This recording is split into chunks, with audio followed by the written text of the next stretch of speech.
Nah. While I was in prison, I didn't have really no trouble. Of course, you run into some, but for the most part, I mean, people, they knew me from if it went the Untouchables or my name, just they don't heard my name, College Park, down Trees, the film New Orleans Exposed, the film American Kids, featuring the Young Money, Soldier Slim, BG, all them that I had co-produced with my partner Video Wayne. So you know what I'm saying, it was a lot of people that was already in the prison. Once I got there, that knew me from either one of those things. Like I say, it was the music, it was just the streets with my name, or it was the film production. You know what I'm saying, New Orleans Exposed and stuff. But I didn't have no trouble, man. Once I was in there, man, I of course I was homesick. That was my first time in there, so I was homesick. But then once I got a job, I started working in the kitchen. I was like working on the maintenance. I was like not maintenance, I was sanitation. So which was cool though, because when you're in prison, everybody want to work in the kitchen, they'd be a kitchen worker, but that wasn't the thing to really be, because like if you was a kitchen worker and you cooked, then that's when when you came out your dorm and went to the kitchen, that's what you did all day. You cooked. So you really stationed right there at your whatever you're cooking on. If you're using the grill, if you're using the boiler or whatever, that's what you mostly be at all day, because you're cooking all day.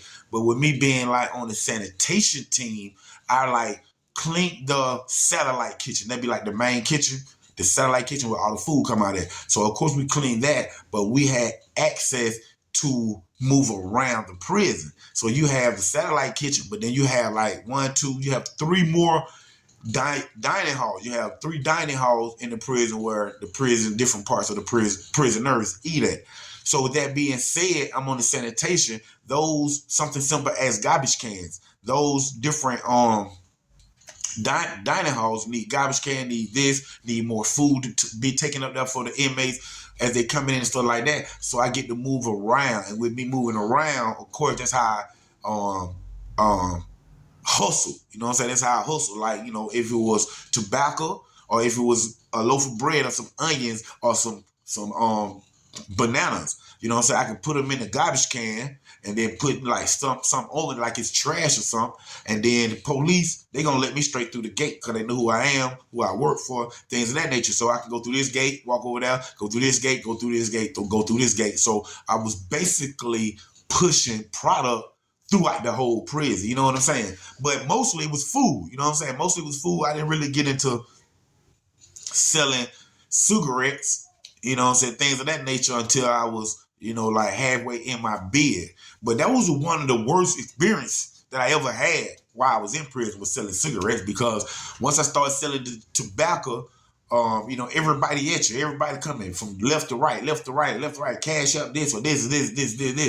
And it started working my nerve. I was already like supplying food and, dinners and stuff to half of the whole prison. And now I'm selling this tobacco, and it just getting worse. I remember waking up in one morning, and I'm walking from my dorm to the kitchen, which is all the way from one side of the prison to the other side of the prison. And as I'm walking, the inmates start beating on the window. Some of them got holes in the window. They start calling my name. Hey, College Paul. Hey, OG Tree. Hey, College Paul. Look at the cigarette. Hey, man, what? And as I'm walking down, man, it was just so many people. They were just calling my name. And, okay, I'm holler at you. Okay, like that. And then I just got so fed up, I just stopped walking. And I just looked around and said, hey, could y'all just stop calling my name for one day? For one day, bro. I'm talking about the police who's walking stop, administrative people stopping what they doing. They walking in buildings, everybody. Just like, what the? Like, could y'all just stop calling my name one day? And to tell you the truth, after I got off that last pack of tobacco, man, I ain't sell no more. Man. I just kept dealing with the food, man. Dealing with the food, because the food was easy. I was doing things like, for instance, if we had dinner that night, all the inmates had dinner, and they had shepherd pie. Everybody hates shepherd pie. Shepherd pie is just rice and beans and corns and all just mixed up or whatever. And they having shepherd pie. So once the cooks and everybody finished doing all the shepherd pie for all the people in the prison, the staff that, the stewardess, the staff, because we know they who run the kitchen, we be in there with the ladies or whatever, they allow us to cook what we want, to eat. We have to eat it there, but most of the time, we cook it and we eat some there and we take it back to our dorm cellar and things of that nature. That's what I was doing. So what was happening was at the end of the day, they'll let us cook cheeseburgers. You know what I'm saying? They'll let us fry some chicken. You don't get no fried chicken, you get baked chicken in prison. So they'll let us fry some chicken. We'll fry some skin. We'll do some double cheeseburgers.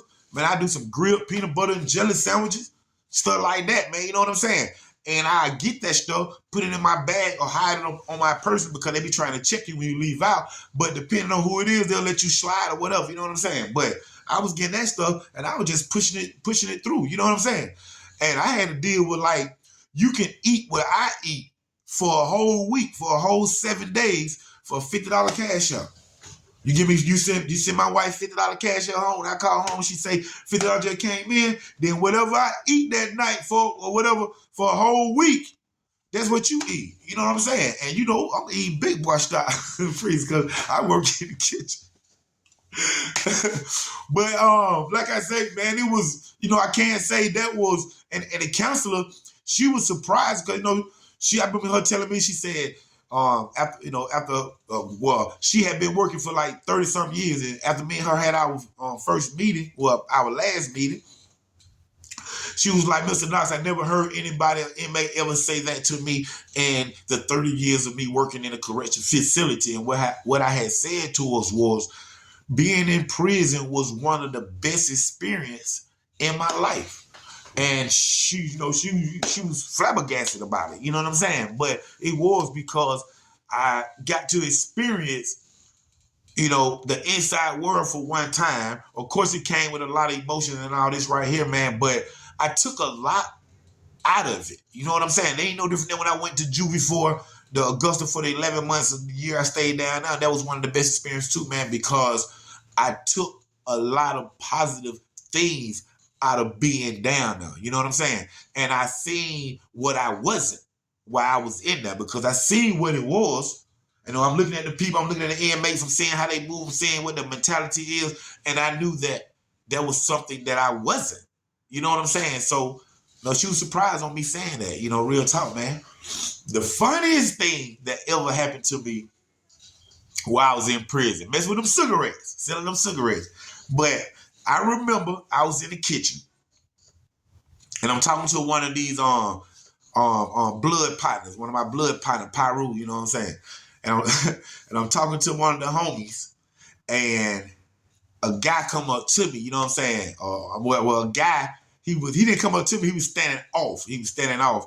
And of course he wasn't a straight guy. Let me just say it that way. He wasn't straight. And as I'm talking to the blood partner, Pyru partner, I can hear somebody in the distance say, "Excuse me."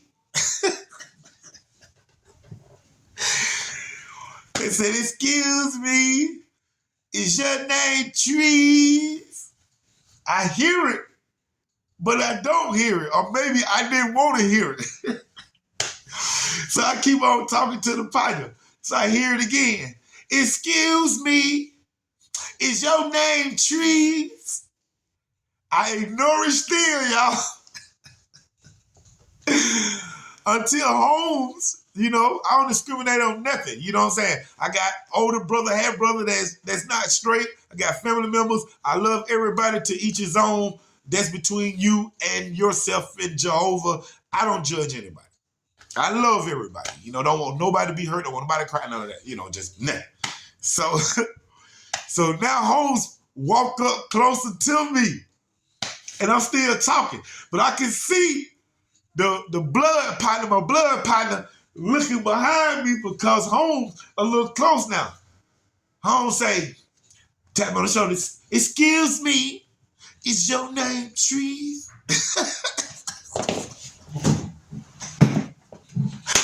Bruh, do you know we're in the cafeteria.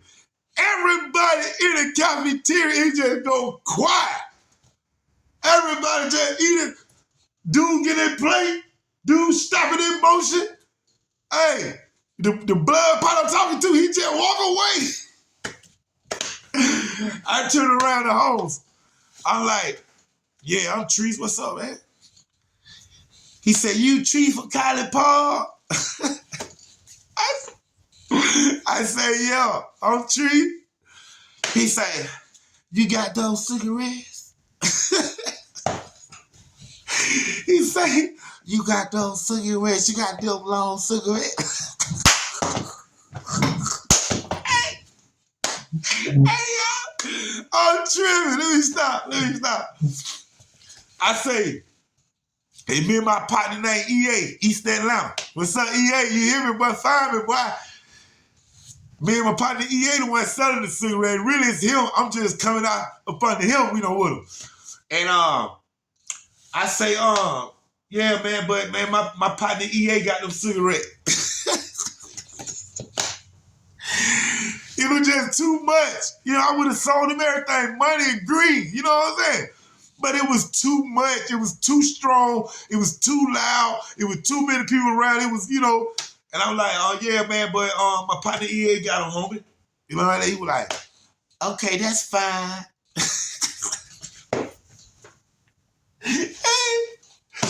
Hey, listen, y'all. So now, you know, I feel doing my thing, go back to my kitchen. Satellite kitchen. I tell my homies what just happened, everybody laughing or whatever. So now, you know, the kitchen over where everybody go home from work. I get back in my dorm. My partner EA, he come in from a late detail thing he do laundry. He come in for a late detail. He said, hey man, where OG Trees at, man? Where Colin Paul? Where I can hear him come through the door. Where Colin Paul? I'm like, right here, bro, my room, bro.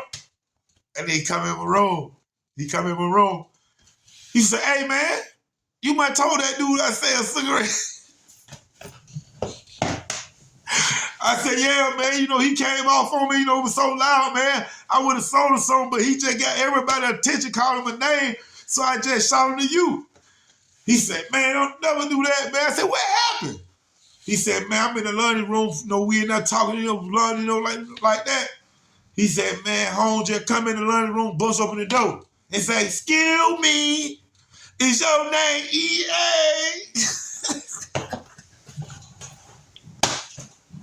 Hey. He said, dude just bust into the laundry room, say, excuse me, is your name EA? EA said he looked at that nigga. He said, no.